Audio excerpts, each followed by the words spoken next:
see, just show me your left finger there. Oh, see no. This thing? This thing is not fashionable. Uzonya. Hey! Nyalonyele, dog. At least you got the real, dog. At least you're giving them the real. Yo, anyway, somebody who bought his little lady a young something to wear on the left-hand side.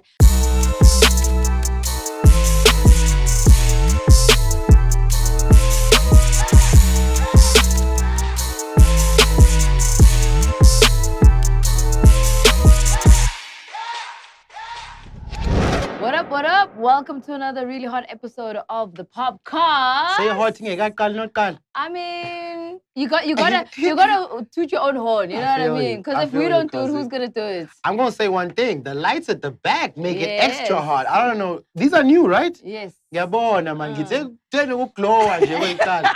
shout out to the light technician. We're shining. What up, Mr. Makhathini? I'm good, cause all I feel is like we're on a bit of a fall off, cause it used to be gin and happy, now it's just wow. You know, next week or some other time when we get back online, bengicela sifumane location. Sorry, Smash Dog. Asuba sikuxabisanga sani sikuxabisile ngenhliziyo yethu yonke.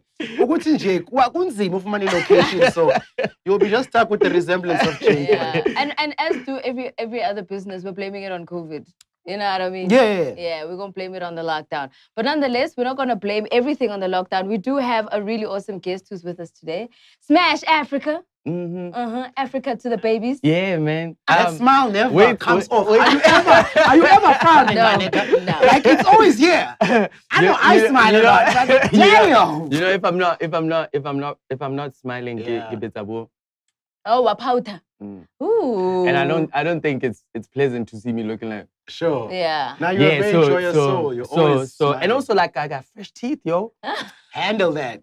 Check the angle. Yeah. Nah, I mean, thank you so much for the water. Yes. No problem. You gotta hydrate. Yes. And hopefully the gin takes out the water. Yes. Yeah. So you'll be weak. Yeah. Replenish. Your liver will be out here complaining. We're very happy for you coming through. Yeah, and you were saying for the invitation. You were saying off air. There's some things you can't even. You're very apprehensive because everything is on record. Yeah. Because, you know what I mean? When you're on record, we play back, man. Receipts are there. They rewind. Remember you said this. Sure. Where are the receipts, bro? Come with your facts. And then the next thing, there's a lawsuit. I watch a lot of Skim Sam, right? And love South African content. So the situation is this lady, Melita. The story is her contract is over. Her tender is done, right? Now she needs to go and pitch to get a renewal. But because she's like in a situation where she's threatened, she's in debt, she doesn't know where the next bid is gonna come from, she's trying by all means to like disregard everyone who's pitching for the same tender. She goes on radio, starts naming people's names. On radio, on the record. Sounds like the real South Africa. Like, you know what I mean? and immediately after that, the short story is that she gets threatened that she'll be sued, and then there are papers waiting to be sent to her house to say, yo, man, you've been summoned because you use someone's name to discredit them on the record without proof. So it's very important that when you do come through on these platforms or any platform where you are recorded, that you know your facts. Sure. And you also state when it's opinion. Sure. Before they say, what Scoop said is fact, dog. Sure. And then there's a big discourse in the game about things. So you just gotta account for your words, man. No doubt. Yeah. Hey, you can hear he's a veteran in the game because he's been doing this on the record thing. Because on the radio, they can also, they can get that clip and say, Ubaizi. Exactly. And if you're not right on the auto cue there by the TV, hey. I like this more, man. I feel like auto cue can be restrictive and like it's like a crutch to say like I can rely on the lines, man, and an ad-lib. But when you hear, you are in for the money. You just need a little bit more gray matter up in the head here. Yeah. Then auto cue, of course, because someone writes for you. You know what I mean? Yeah. When you don't have auto cue, it's kind of like a struggle, and you can see when someone doesn't have much more than a little bit in their heads. You know. For me, like personally, even on radio, someone writes for me. So the right, You're joking. Whatever How I do you say is written. So you ghostwritten radio links? No, that's it. No, not the link. That's it. Oh, So I know I come in like this is the intro of the show. Yeah. You focus on what's coming up in the first hour, second hour, third hour, and when we wrap up, right? If there's a big interview, it'll also be slotted in there. So that's to say to me, I'm getting a certain point across.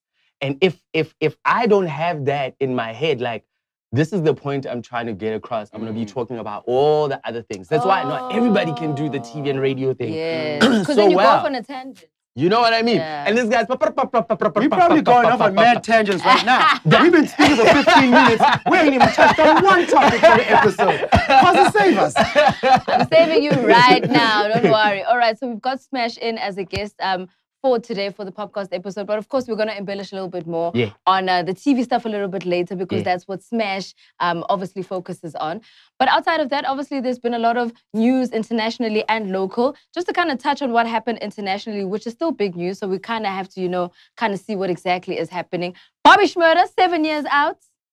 7 years, well, he was in and now he's out. Cosmo's just prophesies, ladies and gentlemen. No. He'll be out for 7 years and go back into the prison cells. Let's hope not. But there you see, it's the English that's the problem again. But nonetheless, he was in for 7 years. He's out officially. And I think hip-hop is happy.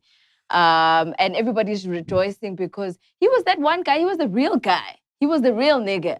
You know what I mean? I'm happy, man. I'm happy for him. I'm happy for his family. Him and his crew look like they took it on the chin. 7 years is a long time. Yo. I bet you 1 day in prison is like 7 years. Hey, dude. So you can imagine how long 7 years is. And I don't subscribe to these gangster codes, you know? I'm like, are you a snitch? I don't subscribe to gangster codes. That doesn't mean I'm a snitch. Oh, I was asking, okay. Just I was answering that as well. So I'm like Pharrell in that Noriega interview. Like, if you cannot stand what you are doing, don't do that shit around me. Dog, I'm just letting you know. Because I'm on the horn, like, yo, they right here. So I'm very happy that their code, they stuck to their code and it's yielded benefits for them in terms of them coming out and being supported. The money's there. Yeah. You know, the records. Shout outs to the fans. Yeah. I think the winner for Bobby Shmurda is the fans. Yeah. Or the fans made him the winner. Yeah. Regardless of him being a real nigga spending that time. When it's almost like you go to jail, right? And you tell your girl, baby, I'm going. Please hold it down for me. So when I come out, you're good. Then your girl says, all right, nigga, I will. Not I. Sure. And then she starts doing some other things on the side. Bobby Shmurda fans said to him, they actually didn't even say to him, we'll hold you down. They just said, Bobby, we'll miss you. Free Bobby. But when he got released, they made sure that all his songs went either gold or platinum. Yeah. That is amazing. And he didn't even have that long a time to instill himself in fans. He never did that many interviews. You know, he just did 1-2 shows, you know, this dark nigga wearing shades. You know what I mean? But a lot of people obviously have love for this dude. And I just hope that he does well for himself. Hey, it's a lot of pressure now because now he's coming out and he has to give another gold-worthy or platinum-worthy single. He has to give another single. You are putting pressure on Bobby. No. That man just came out, bruh. There's so much music he's got. No, but he just came out. Like, he just wants to... I personally believe if you've been for 7 years, a dog, all you want to do is just breathe, bruh. Like, I'm free. Scoop nut. You know, how did you like do the things that you were not necessarily allowed to do as a person stuck in prison? Now, when you are like back to music, now you are closing him in the studio from one prison to another, because we don't know whether he was recording while he was in prison. But if he was, good for him. Sure. Will the material, because there's also that thing of like the time you recorded it, like what you are talking about, what we are talking about right now, shoot over our heads, you know what I mean? So I think, give that man a month, man, before we expect even a single. But a lot of people will be like, Bobby's numbers are looking good. let's call him up for a feature. Hey, that's what the record labels are going to do. And then Scoop was saying now, shout out to the fans. I think also people were interested to know who this Bobby Schmurder kid is. Yeah. Let's hear what they're about. Like maybe he got new fans on top of the loyal fans, you know? So, hey, man. Yeah, it's going to be an interesting one for Bobby Schmurder. Somebody else who's also doing real big things internationally. Shout outs to Nasty C for that performance on the Ellen Show. Come on with it. I think that was possibly a first for a South African artist, if I'm not mistaken. He performed with Ari Lennox. Yeah, they did that song Black and White, which not only comes off of... Sorry. Shoba performed Ellen. Not Ellen, no. It was another talk show. Oh. Yeah. Oh. It was Kelly Clarkson. So, yes. Okay. Yes. Hey, yeah, it's all a white woman. But they all got the same thing. And they all have the same format. That's probably why you got a bit confused. Yeah. But nonetheless, shout outs to Nasty C, Ari Lennox. They did that performance for Black and White. And it's also dope because that song is also on the Coming to America soundtrack, which we had spoken about a couple of episodes ago. And the Coming to America, the movie, is going to be dropping this week. Where? On Prime Video, so it's on Amazon. So if you're on, if you subscribe to it, it's basically like another Netflix. So you have to subscribe to it and you'll be able to watch the movie. Yeah. Just don't pirate it, please.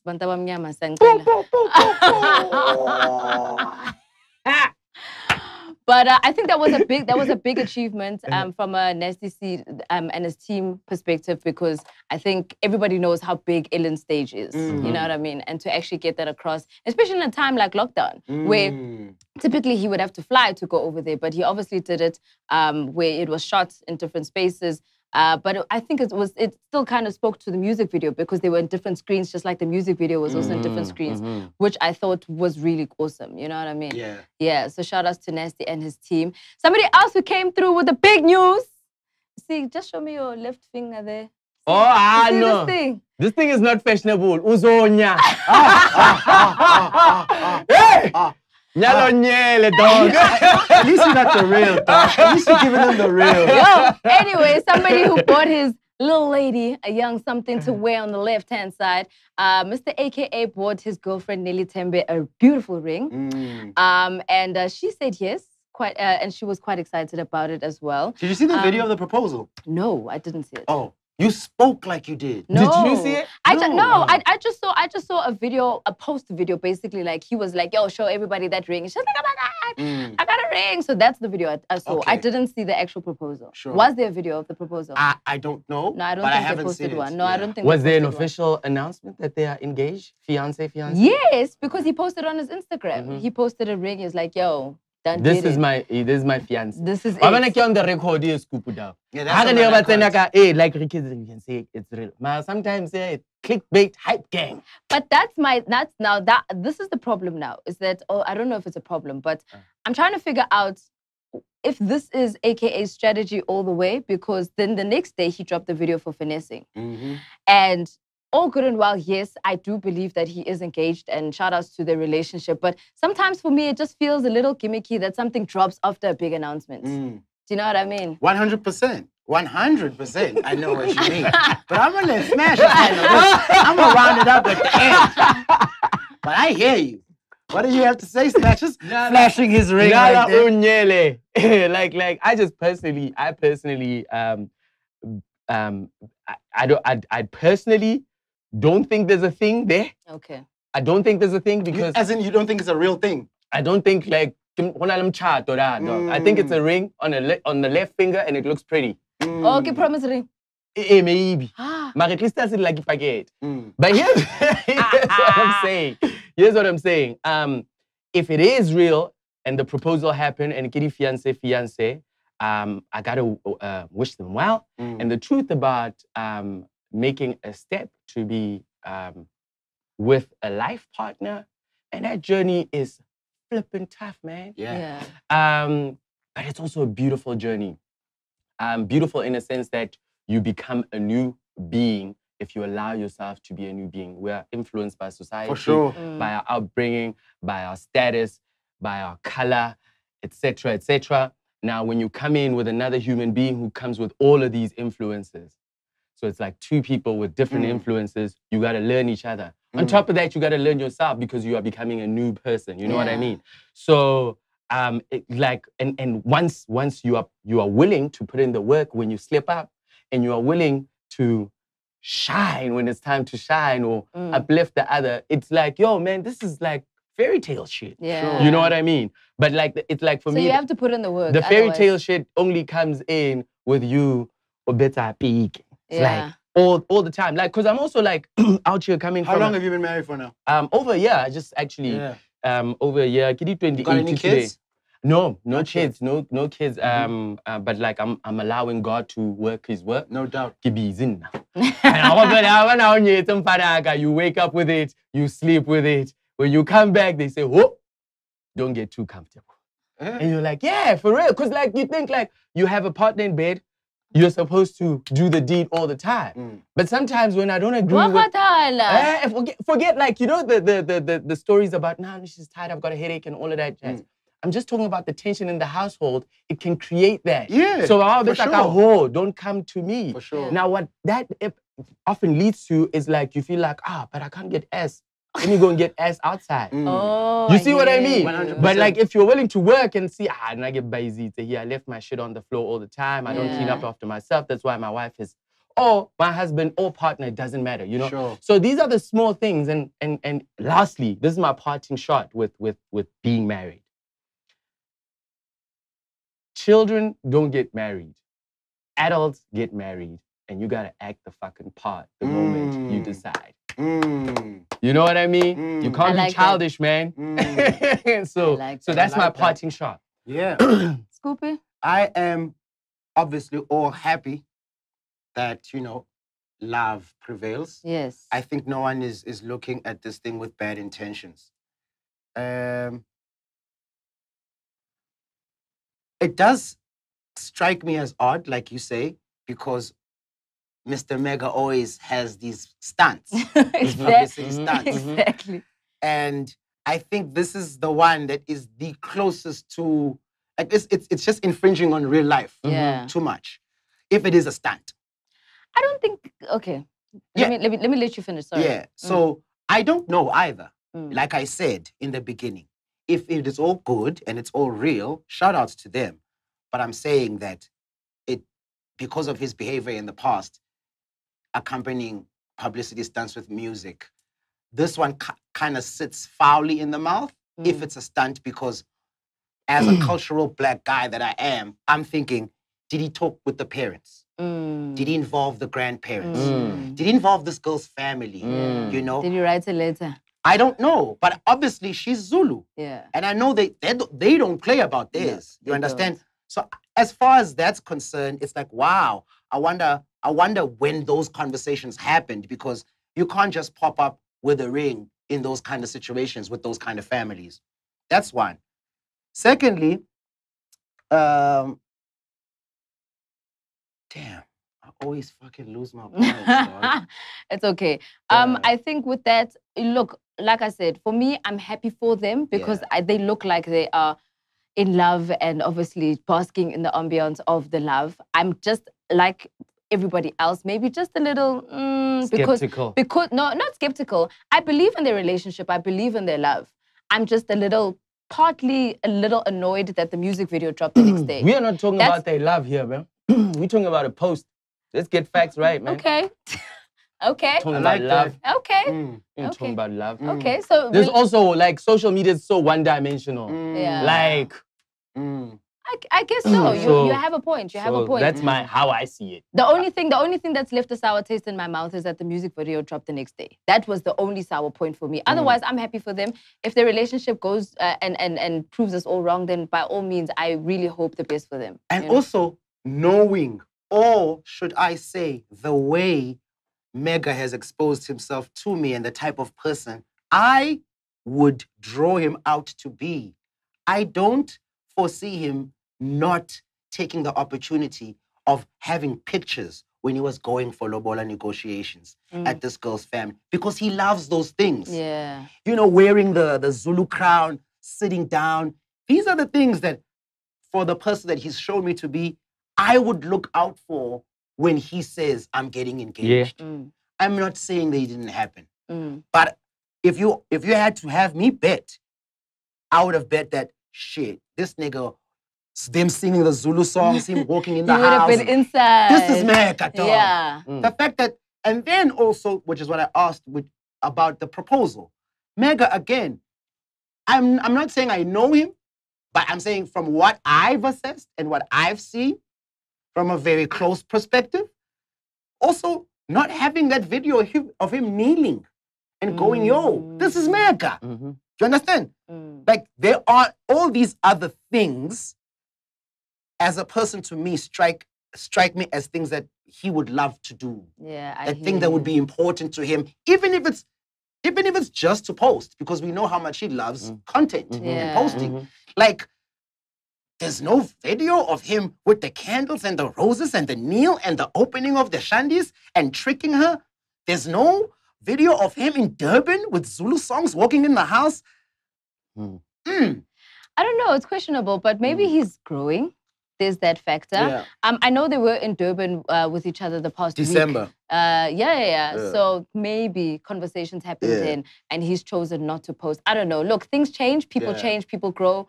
But hey, it is what it is. The music video's out. Maybe we should just go and check it out. You know what I mean? For sure. I think maybe that's the important factor.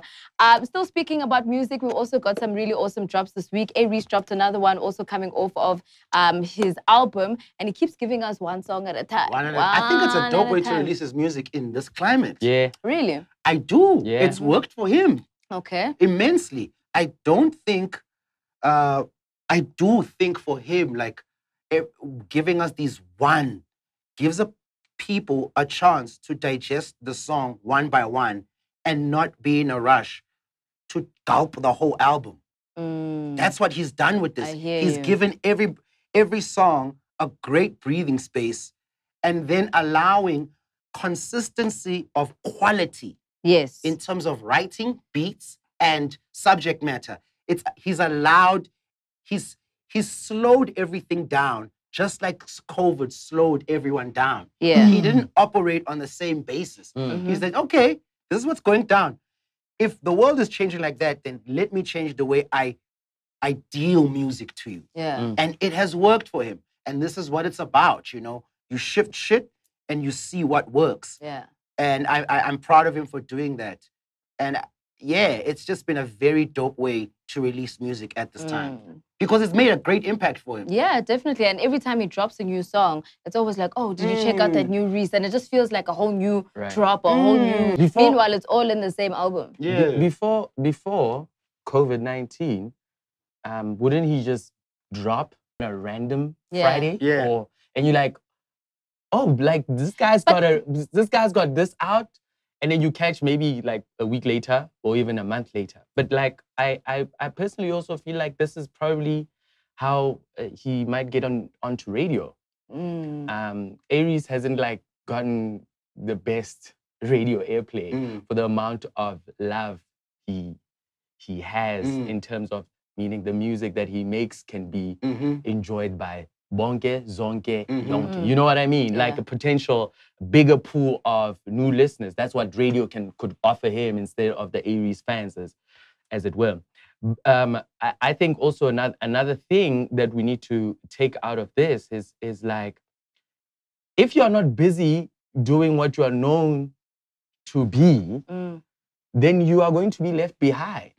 And if releasing a song, I mean, even Black Coffee literally did that. He's like, he made you hear that album one single at a time, leading up to the day, you know? Yeah. So whether it's going to be a trend in terms of how music is going to be released, it's good. But I also feel like we are gulping this music, bro. Yeah. We don't sit and just like enjoy. Yeah. Do you know why? I also think it's because there's so much that's out there. True. And also the appetite is also just growing because every artist is releasing something and it's like every Friday you need to be paying attention to the next person. Are we now not missing the real essence of what music is? Yeah. Because like you're just on the next. I don't know, man. It is.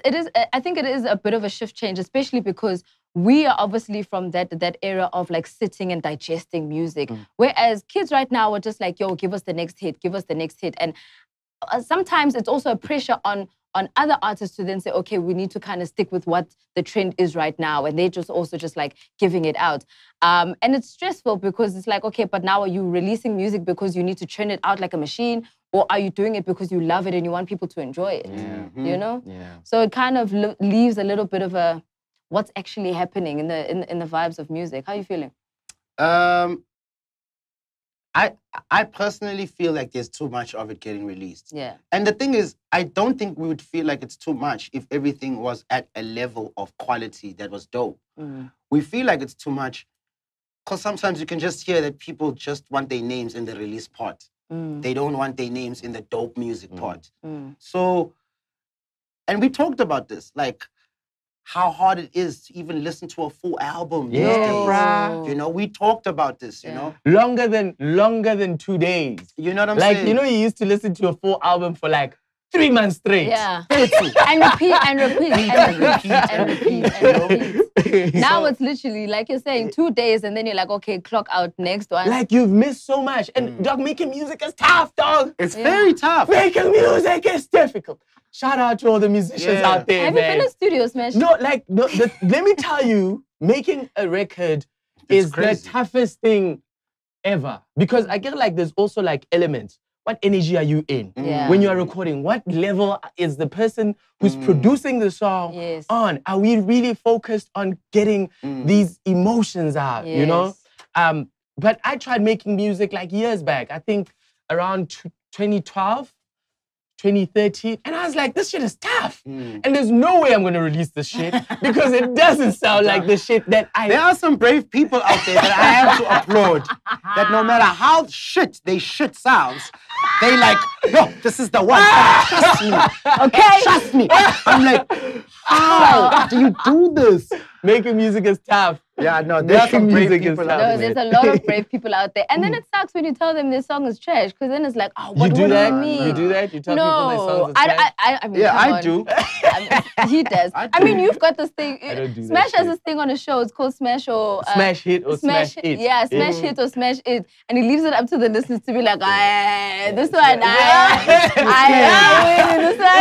It's not even that. You're scared of being the bad guy. You're scared of being the bad guy. So you leave it up to the people. Yeah, so then the listeners call in and they're like, I smash, I keep it. Yeah, Gotta take that guy. You gotta take that bad guy with you. You gotta take Tony Montana with you. Yeah, it's tricky, it's tricky. This music business is definitely up and down, but I think, like you're saying, shout outs to the brave ones, but hey, sometimes you need to get that critique back, you know, just to kind of figure out which direction you're kind of taking with this thing. Now I'm thinking about the mega thing. Maybe I wanted to see that. Yeah. I was thinking when you were talking, because due to time, I didn't want to edit. Maybe I wanted to see that. I was like, he's going to take that concept and say, let's delete post. Start from scratch. Yeah. Shout out to school. Maybe I wanted to see that. Maybe I wanted to see that. It's bordering on maybe I wanted to see it, but also just knowing him, it's like, man, I'll never let this up go. Come on. Never. They're going to see me in Come on. with the Zulu song. Man, I'm fully indulgent. I can't wait to put it in the racks. From the north to north. North to river. I'm in. Come on, you can't. Come on, dog. Come on, dog. Maybe it is going to come for the video. Yeah. Actually.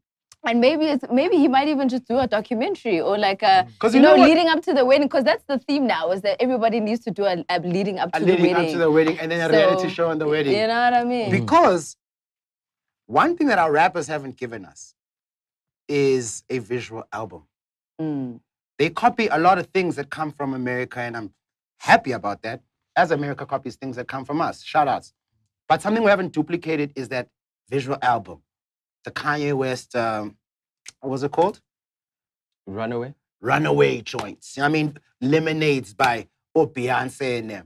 No, Shane Eagle did. Shane Eagle did, Shane Eagle did. Which one was it? It was last year. It was for the Dark Moon. Yeah, I remember that. Yes, it was for that. Yeah? It was for that album. I didn't check it out. Yeah, but I remember like talk about it, but I didn't check it out. Yeah. But here's what a visual album does. Let me tell you, girl. If it drops, you want to check it out. If it drops, you actually want to check You want to check it out. You check the visual. You ain't dropping a visual album if I'm not checking it out. Yeah. You just dropped an album. Yeah. That's what I'm saying. You see what I mean? So going back to that point, it needs to be something that has that much impact. And that much impact requires a lot of focus, a lot of a team that's reliable, and financial backing. Yeah, I just didn't hear. I mean, do you know what it was clouded by? Yeah. It was clouded by the posts of his Mandingo. And then everyone focused on the Mandingo post more than they did on what he was actually dropping, which was the visual album.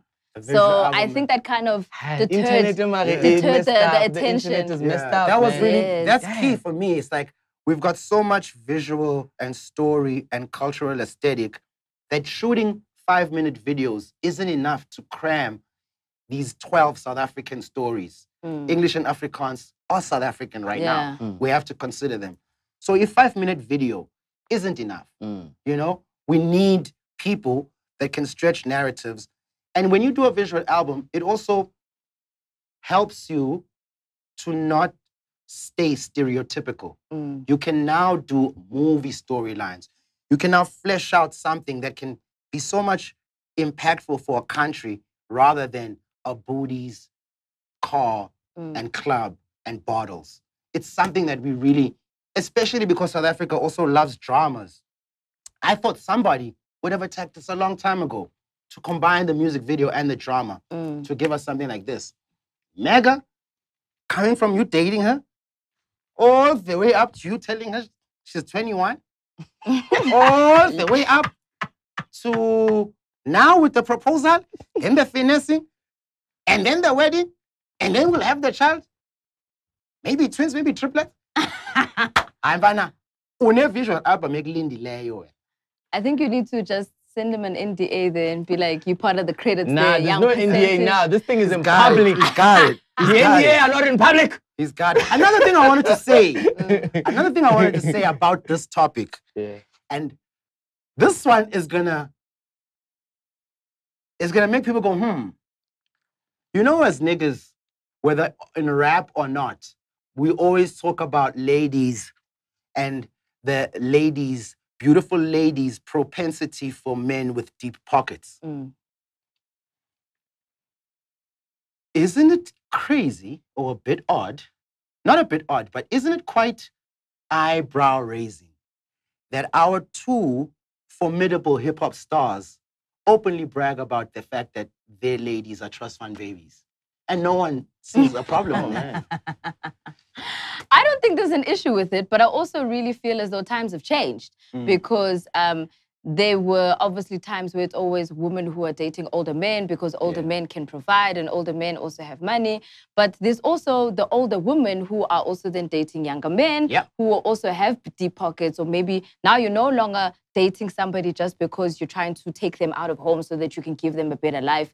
Now maybe you're also just trying to get yourself in the right family so that you can get yourself in a better life. I tell you about families, man. If they don't want you, you're going to be there for a minute. They're going to kick you out. Straight up. Like, yeah, also, like, I get like, now I used to be that guy. Like, hey, I got to marry somebody rich. Because I've been broke. You know, I'm not trying to, but like, I don't know. The older I've become, I've been like, you know what? I can go and make my own riches, right? With my queen, whether she's from a rich family or not. Yeah. But if your motives are just one way, also, you got to understand that families, like even like just generally, we can look in history, families protect each other's names and legacies. So, it's like, what family you from? Do you know what family we from? The class thing comes into play. It's like, nah, let the baby have this. 21, 22, 23, 20, 25, cut off. Masam. You need to get in with the right family that we feel like is going to grow our empire. And my thing is like, I get that times are changing. My point was that it's crazy how women suffer a lot of rhetoric because of their choices for their financial stability and emotional well-being. But when it comes to men making those decisions, we don't give them it's not looked at in the same criteria. Because who is making women suffer the rhetoric? It's men, because the men are the ones who are judging us by saying, I want to have somebody who's going to make me, put me in a better position, or put me in a better light. And for us, it's like, oh, gold digger, get your own job. And it's like, okay, but when a guy does, it's like, oh, shout out, you got yourself a good one. And it's like, how? Why is this thing not fair? That's what I'm trying to say. You know what I mean? Yeah, it's really. And I'm not trying to paint anybody in a bad light, but I'm just saying shit for what it is. Yeah, you know what I'm saying? Yeah. But shout out to them. I think, you know, they found love where they found love, and I think it's working for them. And, you know, all the best at the end of the day. You know? All the best, dog. And of course, maybe you need to give Scoop a call just to be like, yo, let's line the shit up, you know? I'm kidding. All right, so obviously talking about dramatics, talking about visuals, talking about South African culture, something that's also been shifting the South African culture is all of these big dramas that have been cancelled. And I think it's heartbreaking to realize all of these dramas are being cancelled, especially because a lot of us grew up watching them, and they've become part of our daily lives. Outside of that, it's also just like, what's going to happen? You know, yes, it's making room for other dramas to kind of come in, but it's making me wonder what's actually happening within the film industry. And maybe Smash can kind of weigh in on that, because he is somebody who's working in the film industry. But the likes of Isdingo was cancelled. Isibaya is also on its last stretch of episodes. Rhythm City is also about to be cancelled as well. So it's very difficult to kind of see exactly what actually is happening. And I think, you know, I think there are many things that cause shows to be cancelled, and there are many things that play, whether behind the scenes or with the actual audio ratings in general. Yeah. Because like when you look at a show like Isidingo, for instance, where was the story based? It was like Mine Town at the time. Like it was like in terms of what it touched, it spoke to South Africa at large. Right? This was on SABC3.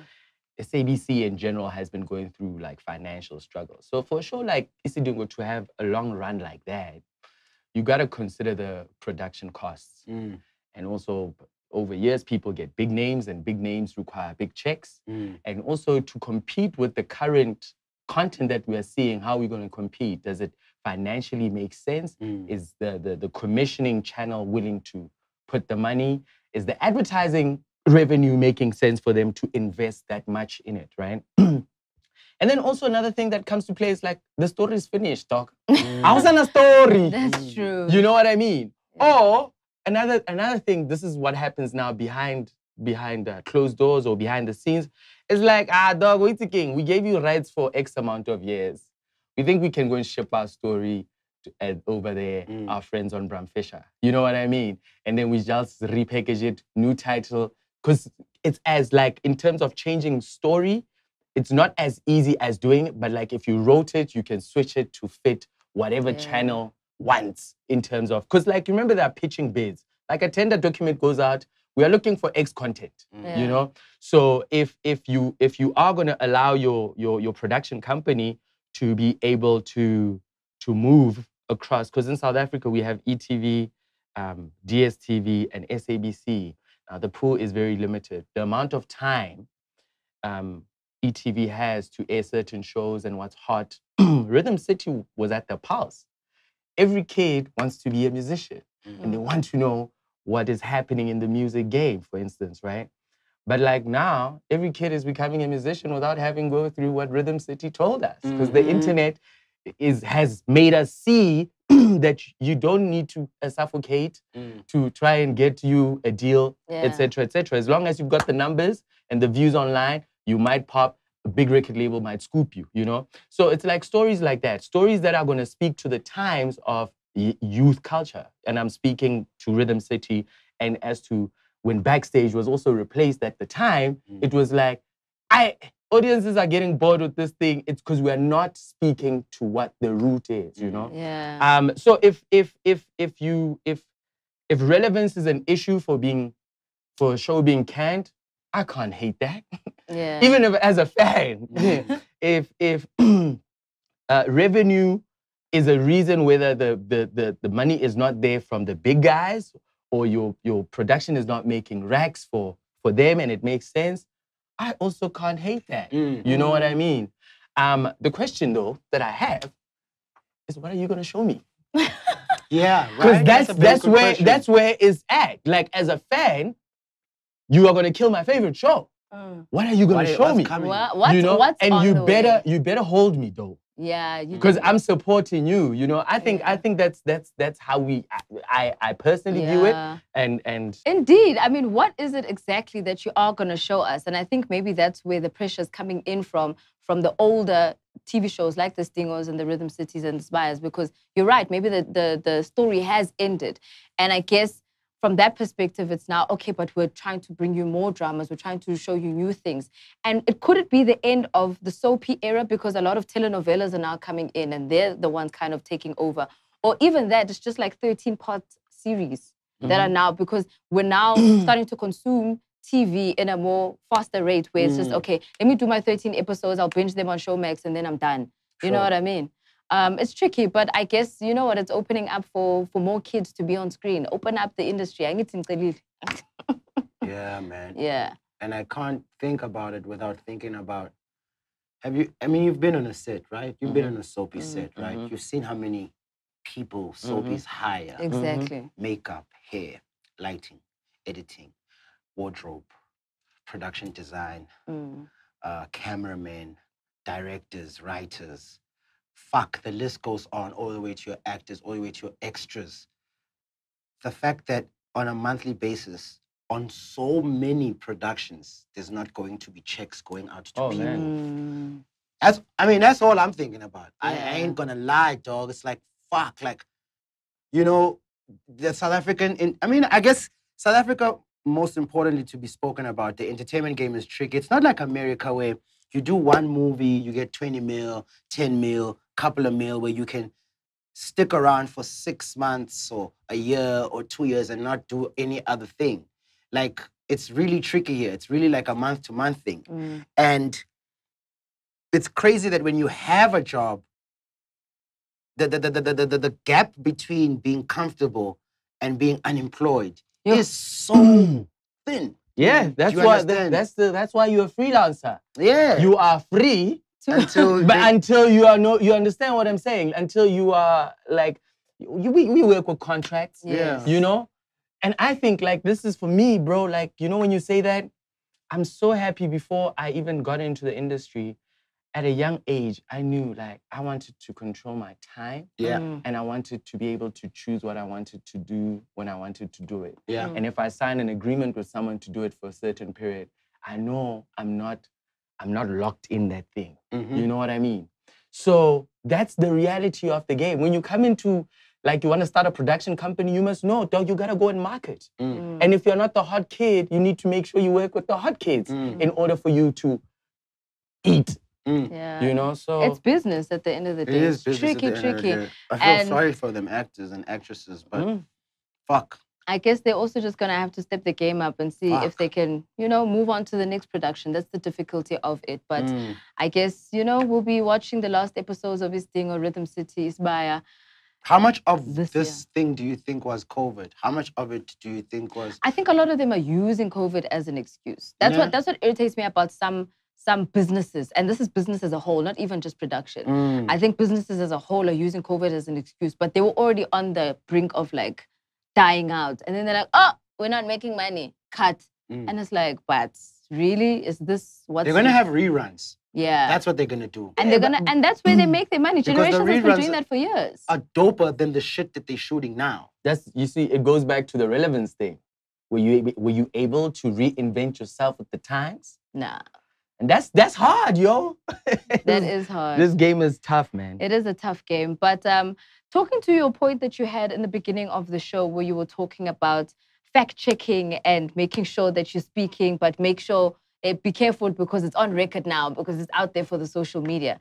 Something that also went out this past weekend was a post by Euphonik. He posted a screen grab of a so-called SMS or WhatsApp that he had received from a lady. So just to kind of give you some background, if you're not really aware of what's happening at the moment. Euphonik and DJ Fresh have been accused of sexual assault as well as rape by a lady who had known them about 7 or 8 years ago, if I'm not mistaken. And they're obviously in a court proceeding, and that's why they are no longer on air on 947. But now, their situation obviously started on social media. I think they had obviously taken a stance to step back from the public eye, which obviously resulted from them not being on air no longer. You would think that that would obviously then make you realize how powerful social media is, because so many people are obviously believing the victim, and they're saying that they stand behind her. So for Euphonik to obviously post a story or a message that he had received from her is a little questionable, because why are you still on social media when you have been told by your lawyers not to interact on social media? She had mentioned as well that she had received feedback from his lawyers that they need to keep their matter off of the public space. I think it was very reckless for him to post that message, even if he did, because people are accusing him. What does the message say? Message basically says that she sent a message saying that she apologizes about what's happening. She regrets it now because it was all a lie, and she wants to retract it, but she can't. Whoa. But now, the thing is that on social media is that a lot of people have retraced it, and they're saying that the message might have been doctored and photoshopped. Whoa. That's the assumption. But obviously no one has proven whether it has been photoshopped or whether it's real. My only gripe with it is that even if it was real, although I don't believe it is personally, but even if it was real, posting her phone number was reckless in itself. And he's got 1.8 million followers on Twitter. So all those people have now got access to her phone number. And it's her real phone number. What did the girl say? So she did reply, and she's obviously been saying, yo, this is a fake message. I haven't really posted this. Why did you post this? Because our lawyers have told us not to engage on social media. I'm obviously going to take this up further, because she's fighting for her case, which was the sexual assault, but also over and above that, now it's like, okay, but now you are exposing me to millions of people and exposing my number. These people, if they don't feel that my case is correct, they're going to harass me or whatever. It's just privacy, which was the incorrect part of the message, which I don't think he should have done. I think it was incorrect. And obviously he's doing it on a perspective of trying to belittle her case. And deform her character. Exactly.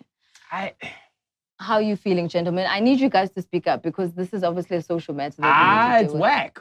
It's whack. Yeah. Full stop. That's it. This situation it started off ugly. Yeah. Already. Yeah. You know? It started off way ugly, and it just doesn't seem that no matter what he was trying to do, even if you're innocent, you know, what you want to do is go, okay, I'm innocent. I hope this person can move on intact, even though I'm not the one that caused this problem. And it takes a big person to do that. But the way that this is being handled right now, it's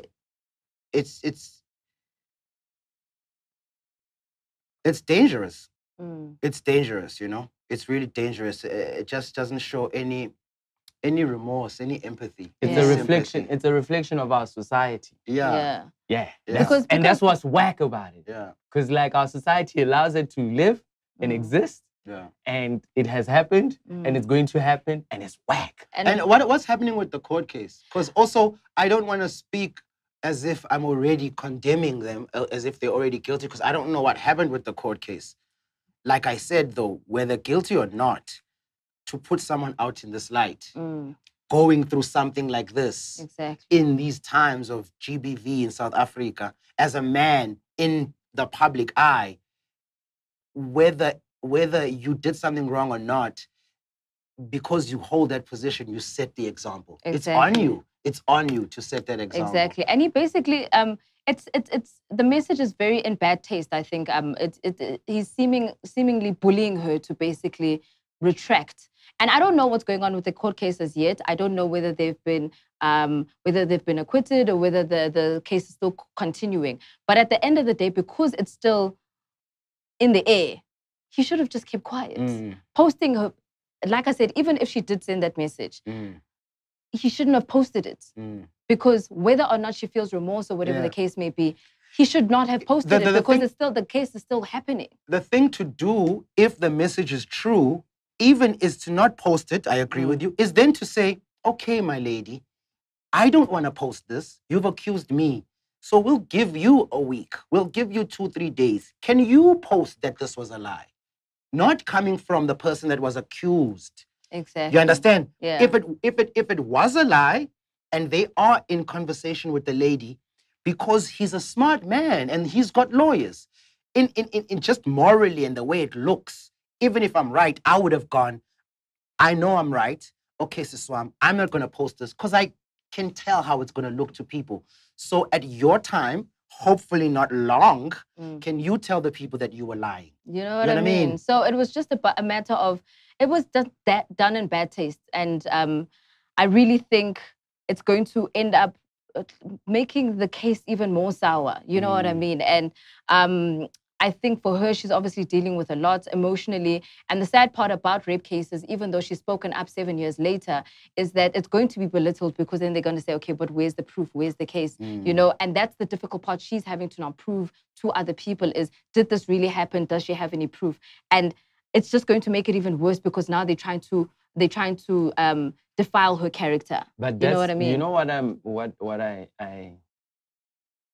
seeing right now? This case is showing us what South Africa is like. So you guys can decide whether you want it or you don't want it. 100%. You know what I mean? Yeah. It's very difficult times. But on that note, I think we should obviously just leave it there. You guys can go back and think about it. Obviously, comment here with regards to the episode and tell us your thoughts on the matter and whether you think society needs a little bit of a wake-up call. You know what I mean? But please do stick around. Smash, thank you so much for joining us. They needed a wake-up call in 2010. I mean, honestly. Smash, thank you for joining us. Please follow him. Where can people follow you on the social media? Smash Africa for the babies. Is that your handle? That's how you get home and start arguments with the wife. Smash Africa for the babies. The wife is going to be like, which babies? We ain't made none in this motherfucking house, nigga. I'm going to make 10 babies then, man. Just waiting for the right time. All right. Yeah, please stick around. We still have Social Tonton as well as the thread count coming up.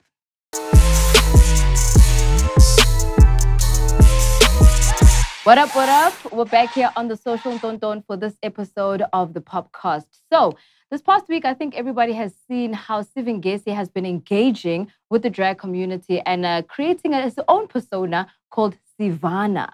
So obviously when Sivana first came on the scene, a lot of people were just like, what's going on here? Is Sivingesi? What's happening? What's what? But he has outright said that he's just doing it just to support the drag community as well as transgender, as well as homosexual people who are out there in South Africa. So with that, this week, he did get a campaign with Ivy Park because we all know Miss Beyonce been doing all them drops, you know what I mean? By the way, Beyonce, I'm waiting for my drop. Anyway, there was a big uproar about Sivana actually being the person to get a campaign like that from Adidas. And I think a lot of people were just like, you see, now it's tricky. Because first you said you were supporting us, but now you're taking our checks. Is this thing going to be okay? Are the other drag queens actually going to get a piece of this coin that you are receiving? But it's been a little bit of a hullabaloo with regards to the social media. But one drag artist did actually come out, Manila Von Teese, and posted on his Instagram to say, you know what? As a drag community, we've been dealing with a lot. And it is very painful to realize that we've been pitching to different corporates. We've been pitching to different shows. We actually had to bring RuPaul's Drag Race to South Africa out of our own pockets and not get any support from anybody. But it takes a heterosexual man to get that support and to get that campaign from a brand like Adidas to first then get that step in before the rest of us can walk in. So obviously, Manila just took it on the chin and said, you know what, if it is Siv who's going to get us through the door, then rather it be that way. I don't know. It's a little bit of an up and down with that one. Maybe let me know your thoughts in the comment section, but I'll catch you again next week.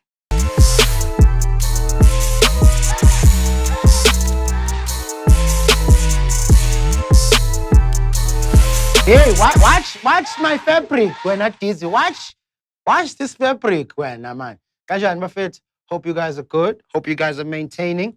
Let's get into this thread count for this week. I've got 2 items coming from one label.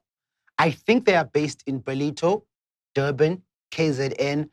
The name of the label is called Refuse Clothing, R-E-F-U-S-E. You can check them out on Instagram, Refuse Clothing _RF. I don't know. Dizzy, you're going to give them what's the Instagram handle? Sure. Let me show you the items that I have. I have these 2 items, but when you check out the Instagram account, there are some other items you can peep there. The first thing that I want to show to you guys is one of my favorite items that I've been wearing like a lot if you've been checking out my gram. This jogger track pant. Like, wow. Like, wow. First of all, just the fabric. It's heavy, but it's light at the same time. And then it's got this detail that looks like it's sand cracking in a desert. Then the fabric is so luxurious, mafethu. Now, what I like about this is he gave me that old school feel with izembe that he sewed right here in the middle of the leg portion of the pant. This is important because if it was just plain without this detail, it would have been like, ah. But this kind of gives it that, yabo, that period look. Like, damn, this is really from the 1960s, 70s, but made in the millenniums. Do you understand me? Sure. Love this ribbing on the side as well. Then I love this drawstring. And then he gave you the little shiny particles all the way there at the end, just to give it that. I mean, if it didn't have this, it would have looked like a tracksuit. Yabona manje, uyayibona ukuthi i-track pant.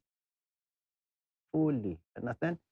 Another thing I love that still gives me the playful side of my boyhood sporting vibe is this logo. I mean, look at this fucking logo. How dope is this logo? Like, Fetsu, the G with the flaming G. Nice one. And then, important for me is pockets. You always got to give me pockets because I keep a lot of shit on me. So pockets are key. Back pocket there. I love these. Refuse Clothing, you nailed it on this. And then the last one. Oh, Anna! I saw this one, eh? Then I was like, these boys are dope. You ready? Ha! Anna! Ha! Let me show you this one. Which one is this one? Which one? Which one is this one? Find out the bowling shirts, okay? The bowling shirts. Not the Oxford shirt, the bowling shirt. Ooh, we love it. I haven't even worn this shirt yet. That's how fresh it is. I mean, do I have to explain why I love it? Nah, I don't think so. The quality of these boys, really, really brilliant. You just gotta see it again. Huh? Huh? Yeah, I know. Do I have a combo for this shirt? Not yet, but it's coming. And that's the third count for this week.